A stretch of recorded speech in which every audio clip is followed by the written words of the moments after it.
तर मुंबई महानगरपालिकेत सत्ता स्थापनेचा पेच अधिकच गूढ होत असतानाच आता भाजपनं आपल्या सर्व नवनिर्वाचित नगरसेवकांना महत्त्वाचे आदेश दिले। पुढील 8 ते 10 दिवसात कोणत्याही नगरसेवकानं मुंबई सोडून बाहेर जाऊ नये अशा कडक सूचना त्यांना पक्षाकडून देण्यात आल्या। महापौर पदाचं आरक्षण जाहीर होताच भाजप सत्ता स्थापनेसाठी दावा ठोकण्याच्या तयारीत आहे। एकीकडे शिंदेंनी त्यांचे नगरसेवक हॉटेलमध्ये ठेवल्याची चर्चा आहेत आणि असं असतानाच दुसरीकडे भाजपकडून देखील आता नगरसेवकांना मुंबई बाहेर न जाण्याचे आदेश देण्यात आले।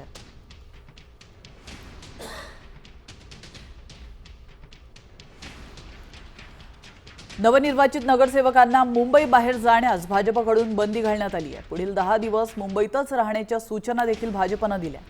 महापौर आरक्षणानंतर भाजप मोठा दावा करणार आहे,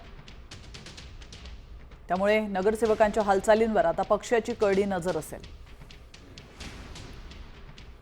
तर मुंबई महानगरपालिकेत सत्ता स्थापनेसाठी भाजपची विशेष काळजी आपण पाहतोय।